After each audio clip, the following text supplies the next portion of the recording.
नवरात्रि के 5वें दिन माँ स्कंद माता की आराधना की जाती है। पहाड़ों पर रहकर सांसारिक जीवों में नव चेतना का निर्माण करने वाली स्कंद माता नवरात्रि में 5वें दिन इस देवी की पूजा अर्चना की जाती है। कहते हैं इनकी कृपा से मूड भी ज्ञानी हो जाता है।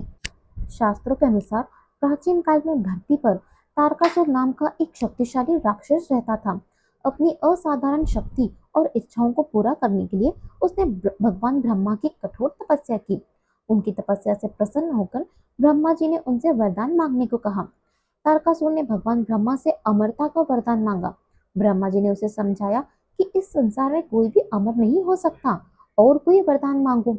यह सुनकर तारकासुर थोड़ा निराश हुआ, लेकिन चतुराई दिखाते हुए उसने योजना बनाई। उसे ज्ञात था कि भगवान शिव कभी विवाह नहीं करेंगे और उनकी कोई संतान नहीं होगी। इस विचार के आधार पर तारकासुर ने ब्रह्मा जी से विशेष वरदान मांगा कि उसकी मृत्यु केवल भगवान शिव के पुत्र के हाथों ही होगी। ब्रह्मा जी ने उसे यह वरदान दे दिया। वरदान मिलने के बाद तारकासुर का अहंकार और बढ़ गया। उसे लगा कि अब तो उसे कोई नहीं मार सकता। उसने तीनों लोकों में आतंक फैलाना शुरू कर दिया और देवताओं, ऋषियों तथा मनुष्यों पर अत्याचार करने लगा। वह इतना शक्तिशाली हो गया कि स्वर्गलोक में देवराज इंद्र को भी पराजित कर दिया और खुद को तीनों लोक का स्वामी घोषित कर दिया। तारकासुर के अत्याचार से परेशान होकर सभी देवी देवता भगवान विष्णु के पास मदद मांगने गए। भगवान विष्णु ने उन्हें बताया कि तारकासुर को केवल भगवान शिव का पुत्र ही मार सकता है। देवताओं ने मिलकर भगवान शिव से प्रार्थना की। भगवान शिव ने देवताओं की बात और संसार की दुर्दशा को देखकर माता पार्वती से विवाह करने का निर्णय लिया।